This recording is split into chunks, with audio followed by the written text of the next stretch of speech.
ጠቅላይ ሚኒስትር ዶክተር አብይ አህመድ ኢትዮጵያን ቀና ለማድረግ ያደፈ ትናንትናዋን ለማንጻት የተደበቀ ሀብቷን አውጥቶ ለዓለም ለመግለጥ በርካታ ስራዎችን እያከናወነ ይገኛል።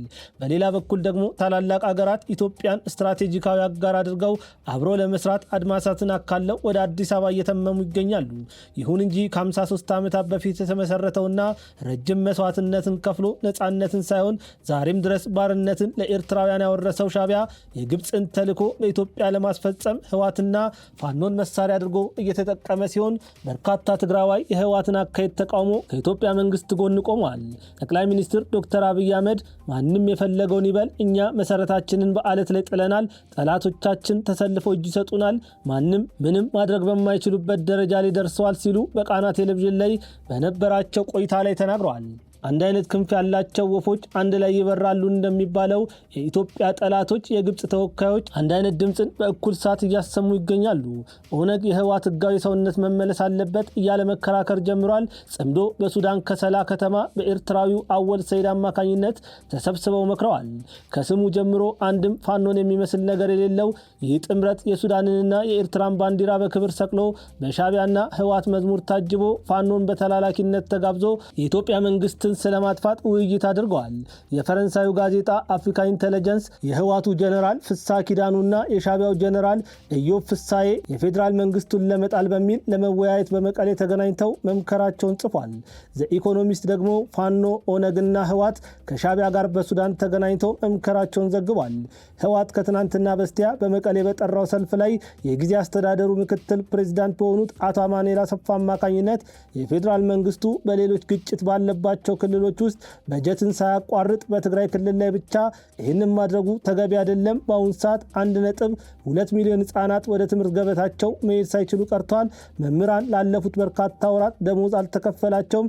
ነዳጅና ከዓለም አቀፍ ረጂ ድርጅቶች የሚላኩልን እርዳታዎች ወደ ክልሉ እንዳይገቡ ተደርጓል። ይህ ደግሞ የትግራይ ክልል ፈልጋ ሳይሆን ተገዳ ከኢትዮጵያ እንድትወጣ እየተደረገ ነው ሲሉ የተናገሩ ሲሆን የአቶ አማኑኤልን ንግግር የሰሙ የትግራይ ክልል ወጣቶች የፌዴራል መንግስቱ ትግራይን ገፍቶ ከኢትዮጵያ ሊያስወጣ አልሞከረም፣ ይልቁንስ የትግራይ ወጣቶችን ከትግራይ ገፍቶ ወደ ኢትዮጵያ ያስገባው ህወሓት ነው።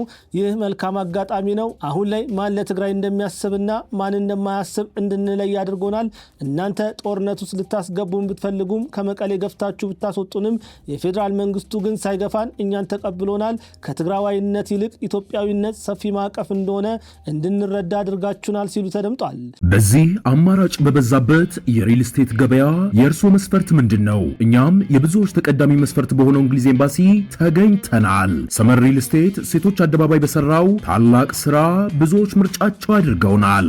በቀጣይ በርካታ ኤምባሲዎች በሚገኙበት የዲፕሎማት መንደር በሆነችው እንግሊዝ ኤምባሲ አቅራቢያ በእናንተ በደንበኞቹ ጥያቄ መሰረት ለሽያጭ ያቀረብናቸውን አፓርትመንቶች ሽያጭ ልናጠናቅቅ ጥቂት ቤቶች ብቻ ቀርተውናል። ታዲያ ከባለ 2 እስከ ባለ 4 መኝታ ቤቶችን ለሽያጭ ያቀረብን ሲሆን እስከ 37% በሚደርስ ልዩ ቅናሽም እየሸጥን እንገኛለን። ቀስ ብሎ መክፈል ለሚፈልጉ ደግሞ በካሬ 88,000 ብር እንዲሁም 10% ቅድመ ክፍያ በግንባታ ሂደት የሚከፍሉ ይሆናል። በተጨማሪም 50% የባንክ ብድር አዘጋጅተንላችኋል። ያስተውሉ፣ ይህ ቅናሽ የሚያገለግለው ቀድመው ለሚመጡ 10 ደንበኞች ብቻ ስለሆነ ፈጥነው በ0904 177888 አሊያም በ0904 24 4888 ላይ ይደውሉ። በሌላ በኩል ደግሞ የህወሓት ካድሬ የሆነው አቶ አረጋይ እኛ ትግራዮች ከኢትዮጵያ ጋር በመሆናችን ምክንያት ከአጼ ዘርዓ ያዕቆብ ጀምሮ አሁን እነግሳለሁ ብሎ እስከሚያስበው ዶክተር አብይ አህመድ ድረስ 8 ጊዜ ጄኖሳይድ ተፈጽሞብናል። ስለዚህ ነፃ ሀገር ሆነን ራሳችንን ችለን መኖር ይጠበቅብናል። ከኢትዮጵያ የሚቀርብን ነገር የለም። ስለዚህ የትግራይ ወጣቶች ከኛ ጋር ቆማችሁ የፌዴራል መንግስቱን ልትዋጉ ይገባል ሲል የተናገረ ሲሆን የህወሓት ቃል አቀባይ አቶ ሚካኤል አስገዶም ከወይን ሚዲያ ጋር ባደረጉት ቆይታ ላይ ከዚህ በኋላ የፕሪቶሪያ ስምምነት የሚባል ነገር የለም፣ ሁሉም ነገር እዚህ ጋር አብቅቷል፣ 100% ስምምነቱ ተቀዷል። አሁን ከፌዴራል መንግስቱ ጋር ለመዋጋት ውሳኔ ላይ ደርሰናል። የዘር ማጥፋት ታውጆብናል። ይህንን ደግሞ ልንመክተው ቆርጠን ተነስተናል። መህተ የሚል ዘመቻ ጀምረናል። በዚህ ዘመቻ የማይሳተፍ የትኛውም ትግራዋይ ብሔሩን እንደካደን ቆጥረዋለን ሲሉ መናገራቸው ይታወሳል። ዮሴፍ ገብረ ህይወት የሚባል በብርጌድ ንሓመዱ ስር በመሆን የኢሳያስ አፈወርቂ አስተዳደርን ለመጣል የሚሰራ ሰው በተደጋጋሚ አዲስ አበባ የሚመላለስ ሲሆን ይህ ሰው ለኢትዮጵያና ለአማራ ብሔረሰብ ከፍተኛ ጥላቻ ያለው ግለሰብ ሲሆን ዋነኛ ፍላጎቱ የሻዕቢያ መንግስትን በመጣል ልክ እንደ መምህር ገብረ ኪዳን ደስታ ሁሉ የኤርትራ በረሃማ ስፍራ የሆነውን ቦታ በመቆጣጠር በትግራይና በኤርትራ ውስጥ የሚኖሩ ትግርኛ ብቻን የሚናገሩ የአጋዚ ማህበረሰቦችን በመያዝ በአፍሪካ ቀንድ ሌላ ሀገር የማቋቋም ዓላማን ይዞ የሚንቀሳቀስ ወጣት ነው። ይህ ግለሰብ በፌስቡክ ገጹ ላይ ሻዕቢያና ህወሓት ንጹህ ኢትዮጵያውያን ናቸው፣ እግሮቻቸው ኤርትራና ትግራይ ቢሆንም ጭንቅላታቸው ግን አዲስ አበባን የሚመኝ ነው።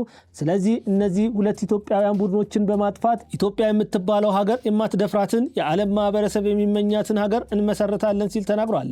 በሌላ በኩል ደግሞ ትብብር ለኢትዮጵያ አንድነት ተብሎ የሚጠራው ፓርቲ የሰላም ችግር ባለባቸው አካባቢዎች ምርጫ ለማድረግ አስቻይ ሁኔታ የለም ብሎ መግለጫ ማውጣቱን የተመለከተው የአፋብኑ ቃል አቀባይ አስረስ ማረ ዳምጤ ትብብር ለኢትዮጵያ አንድነት የተባለው ድርጅት ያወጣው መግለጫ የሚበረታታ እንደሆነ በመግለጽ ይህ ድርጅት ሙሉ ለሙሉ ከምርጫው ራሱን እንዲያገል ጠይቋል። ሁኔታው ተራ ግጥጥሞች አይደለም፣ ሆን ተብሎ ታቅዶበት በመስመርና በእዝ የሚመራ አንድ አይነት ክንፍ ያላቸው ወፎች አንድ ላይ የሚበሩበት መስመር ነው። ይህ መስመር ተራ መስመር አይደለም። እንዲሁ በቀላሉ የምትመለከተው በቸልተኝነት የምታልፈው ፍኖት አይደለም። ይህ መስመር ባንዳና ባዳዎች በጋራ የተሰለፉበት ሀገረ መንግስቱን ለማፍረስ እጅና ጓንቶ ነው። አንተ ትብስ እኔ ብስ ተባብለው በከፍተኛ ጥምረት የሚሰሩበት መስመር ነው። በዚህ መስመር ውስጥ ፓርቲ ያላቸውም ሆነ ፓርቲ የሌላቸው እንዲሁም በጠመንጃ መንግስትን እንጥላለን ብለው ጫካ የገቡ ቡድኖች ተናበው የተሳፈሩበት ሀዲድ ነው። ይህንን የጥፋት መስመር የዘመናት የኢትዮጵያ ጠላት የሆነችው ግብጽ በመሳሪያና በሀሳብ እንዲሁም በገንዘብ ስፖንሰር የምታደርገው ሲሆን በምስራቅ አፍሪካ የተንኮል አባት ተብሎ የሚጠራው ጦርነት ባለበት ሁሉ የመከራ አንቴና እጆቹን የሚያስገባው ኢሳያስ አፈወርቂ ከግብር ልጆቹ ህወሓትና አፋብን ጋር በጋራ የተጋመዱበት ኢትዮጵያን እንደ ዩጎዝላቪያ በመበታተን አዲስ አበባን ባግዳድ ለማድረግ የተቋመጠበት 130 ሚሊዮን ህዝብን አንድ ላይ እንዳይኖር በማድረግ በልዩነት ላይ የተመሰረተች እርስ በርሷ የማትተማመን በኢኮኖሚ የደቀቀች በቀጠናው ላይ ያላትን የበላይነት የምታጣበት 4 ወይም 5 ትንንሽ ሀገራትን ለመፍጠር የተዘረጋ ውስብስብና ረቀቅ ያለ በረጅም ሰንሰለት የታጠረ መስመር ነው። ሰላም ጤና ይስጥልን ውድ አድማጭ ተመልካቾቻችን፣ ይህ መሃል ሚዲያ ትንታኔ ሰዓታችን ነው። በዛሬው ትንታኔያችን ላይ ኢትዮጵያን ለማፍረስ ከፍተኛ ጥረት እያደረገ የሚገኘው የሱዳኑን ብሔራዊ ጦር የሚመራው ጀነራል አብዱል ፈታህ አልቡርሃን ከባድ ሽንፈት ደርሶበታል። ይህንን ጉዳይ የምንመለከት ሲሆን በተጨማሪም የህወሓት ካድሬዎችና የጊዜያዊው አስተዳደር ትግራይ ከፌዴራል መንግስቱ ተገፍታ ከኢትዮጵያ እየወጣች ትገኛለች ቢሉም የትግራይ ወጣቶች የለም ህወሓት እኛ የትግራይ ወጣቶችን በመግፋት ኢትዮጵያዊ እንድንሆን አድርገውናል ማለታቸውንና መልኩም ቀለሙም ባህሪውም እሱን በማይመስለው ጽምዶ በሚባል አፍራሽ ቡድን ውስጥ ገብቶ ተላላኪ ሆነው አማራን ለገዳዩ አሳልፎ የሰጠው አፋብን ትብብር ለኢትዮጵያ አንድነት የሚባለውን ፓርቲ መደገፉን እንዲሁም ኦነግ ከህወሓት ጎን መሰለፋቸውን የምንመለከትበት ይሆናል። ዝግጅቱን በማጠናቀርና በማቅረብ እኔ ቢንያም ከድር አብሬያቸው የምቆይ ሲሆን ከአፍታ ቆይታ በኋላ ወደ ትንታኔው ማልፍ ይሆናል። እስከዚያው ሚዲያችንን ሰብስክራይብ፣ መረጃውን ደግሞ ላይክና ሼር ማድረጎትን አይዘንጉ። ቤት ለመግዛት አስበው በቂ ገንዘብ የለኝም ብለው ተጨንቀዋል? እኛ ለዚህ ጥሩ መፍትሄ አለን። በኮሪደር ልማት ባሸበረቀችው በለቡ መብራት ኃይል የቤት ባለቤት መሆን ምንኛ መታደል ነው። ከስቱዲዮ 57 ካሬ እስከ ባለ 4 መኝታ 295 ካሬ እንዲሁም በሱቅ አማራጭ ከ26 ካሬ እስከ 143 ካሬ ድረስ በ10% ቅድመ ክፍያ ቀሪውን 30% ቤቱን እስኪረከቡ ቀስ እያሉ ይከፍላሉ። እኛ ቀሪውን 60% የረጅም ጊዜ ምቹ በሆነ ከወለድ ነፃ እንዲሁም በዝቅተኛ ወለድ የባንክ ብድር አከፋፈል አመቻችተንልዎታል። ግንባታቸው 85% አሊያም ከ30% እስከ 50% የደረሱ ቤቶችን እኛ እንደርሶ ፍላጎት ልናስተናግዶ በካሬ እስከ 7000 ብር ወይንም ከ1.5 ሚሊዮን እስከ 4 ሚሊዮን ብር ቅናሽ አድርገን እየጠበቅኖት ነው። ለበለጠ መረጃ ስክሪኑ ላይ ባለው ስልክ ይደውሉልን። ዲኤምሲ ሪል ስቴት፣ ደስታው እዚህ ይጀምራል። አሁን የጀነራል አልቡርሃን እጆች እየተቆረጡ ይገኛሉ። መሐመድ ሐምዳን ዳጋሎ በኢትዮጵያ ድንበር ላይ ከፈተውን ጦርነት አሸንፎ ኩርሙክን መቆጣጠሩን አውጇል። ለኢትዮጵያ ውድቀት ቀን ከሌሊት እየለፋ የሚገኘው ጀነራል አልቡርሃን የፈጥኖ ደራሹን ኃይል መቋቋም ተስኖታል። ላለፉት 3 ቀናት በኢትዮጵያና ሱዳን ድንበር ላይ የተከፈተው ጦርነት 400 የሚሆኑ ጀነራል አልቡርሃን የሚመራቸው ወታደሮች እንደሞቱ ሲንዋ የሚባል የዜና ወኪል ዘግቧል። ጽምዶ ተብሎ የሚጠራውን ኃይል በሱዳን ከሰላ ከተማ እንዲገናኝ የፈቀደው ጀነራል አልቡራን በተደጋጋሚ ኢትዮጵያን ለዓለም አቀፉ ማህበረሰብ ሲከስ የቆየ ሲሆን በዚህ ጦርነት ላይ የኢትዮጵያ መንግስት ከመሐመድ ሐምዳን ዳጋሎ ጋር ቆሞ ወቅቶኛል፣ ለዚህ ነው የተሸነፍኩት እንጂ የፈጥኖ ደራሽ ኃይሉ አቅም ኖሮት አይደለም እያለ ይገኛል።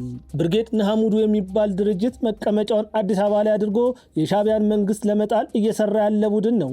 ይህ ቡድን ኢሳያስን በመጣል በአፍሪካ ቀንድ ላይ ሌላ ተጨማሪ ትግርኛ ብቻን የሚናገር ሀገር የመመስረት ዓላማ እንዳለው በዮሴፍ ገብረሕይወት በኩል አጋልጧል። በዚህ ቀጠና ውስጥ የሚገኙ ተቃዋሚዎች ከመስፋት መጥበብን ከመተለቅ ትንሽ መሆንን መርጠዋል።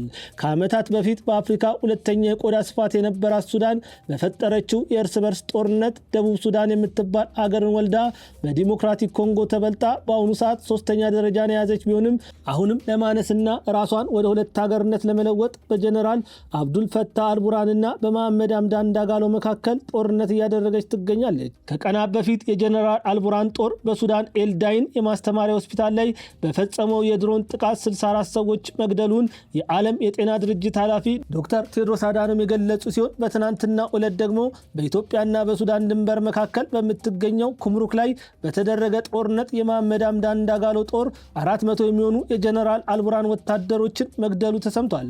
ኦነግ ኦሮሚያ የምትባል ሀገርን ለማዋለድ እየተፍጨረጨረ ይገኛል።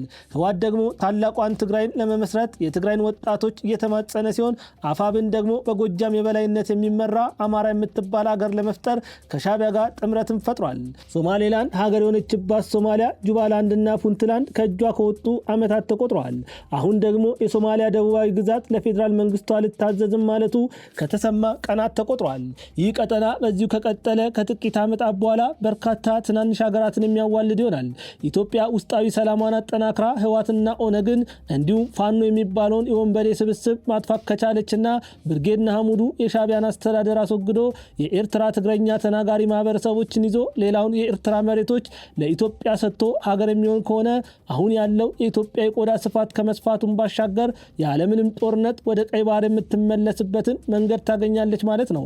እንደ ወርልድ ሜትር ገለጻ ከሆነ በአሁኑ ሰዓት የኤርትራ ህዝብ ቁጥር 3,660,000 አካባቢ ሲሆን ከዚህ ውስጥ አብዛኛው ኤርትራዊ በኤርትራ ውስጥ እንደማይኖር ይነገራል። እንደዚህ ድርጅት ገለጻ ከሆነ በአሁኑ ሰዓት በኤርትራ ምድር የሚኖሩ ኤርትራውያን ብዛት 1 ሚሊዮን ይደርሳል። ጠቅላይ ሚኒስትር ዶክተር አብይ አህመድ ከቃና ቴሌቪዥን ጋር ባደረጉት ቆይታ ላይ በአሁኑ ሰዓት ኢትዮጵያ ለ400,000 ኤርትራውያን መጠለያ መሆን ችላለች ሲሉም ተናግሯል። ይህ ማለት በአሁኑ ሰዓት በኤርትራ ከሚኖረው ግማሽ ያክሉን ኢትዮጵያ እያበላች እያጠጣች ትገኛለች ማለት ነው። ኢትዮጵያ ውስጥ አሁን ከ400,000 በላይ ኤርትራውያን አሉ። ከ400,000 በላይ ለ400,000 ኤርትራውያን ቤት የሆነች ሀገር ናት።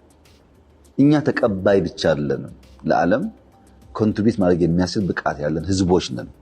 በአፍሪካ ውስጥ the second biggest population ያለው ኢትዮጵያ ውስጥ ነው። በዓለም 10ኛው ፖፑሌሽን። ኢሳያስ አፈወርቂ የዚህን ያክል ኤርትራውያን በኢትዮጵያ ውስጥ እየኖሩ ኢትዮጵያን ለማጥፋት ከግብጽ ጋር ተጣምሮ እየሰራ ይገኛል። አዲስ አበባ ዋጋ የላትም፣ ገና ከአዲስ አበባ እንዲሰደዱ እናደርጋለን ሲል የተናገረው የህወሓት ቃል አቀባይ ሚካኤል ከነልደቱ ጋር በመሆን በአዲስ አበባ የከተማ አመጽ የጠሩ ሲሆን በዚህ አመጽ ውስጥ የአማራ ፋኖን በተመለከተ የሚጽፉ እነ ስንታየው ቸኮል አዲስ አበባን ብልጽግና ለኦሮሚያ አሳልፎ ሊሰጥ ነው፣ ይህ ሳይሆን የአማራ ህዝብ መነሳት አለበት፣ እኔ በህይወት እያለው አዲስ አበባ የኦሮሚያ ሆና ከማይ ሸገር እንደ ሶሪያ አሊፑ ከተማ ብትጋይ መርጣለሁ ሲል በአዲስ አበባ ሊያደርጉ ያቀዱትን እቅድ በማህበራዊ ሚዲያው ላይ ጽፏል። እነዚህ ሰዎች የዚህን ያክል እብደት ውስጥ ቢሆኑም ጠቅላይ ሚኒስትር ዶክተር አብይ አህመድ ግን ጠላቶቻችን በሰልፍ እጆቻቸውን ይሰጡናል ሲሉ ተናግሯል። ልደቱ አያሌው፣ ጀዋር መሐመድ፣ ጸጋዬ አራርሳ፣ መሳይ መኮንን፣ ሀብታሙ አያሌውን የመሳሰሉ ኢትዮጵያዊ ያልሆኑ በኢትዮጵያ ስም ለግብጽና ለኤርትራ የሚሰሩ ኢትዮጵያን እኛ ካልመራናት ትፈራርሳለች እያሉ እየተናገሩ ይገኛሉ። ጠላት ይህንን ይበል እንጂ ጠቅላይ ሚኒስትሩ ግን እያንዳንዱ በሰልፍ እጅ ይሰጡናል ሲሉ በልበ ሙሉነት ተናግሯል። የዛሬን በዚያ በቃው። ከትንታኔው ጋር ቢንያም ከድር ነበርኩኝ።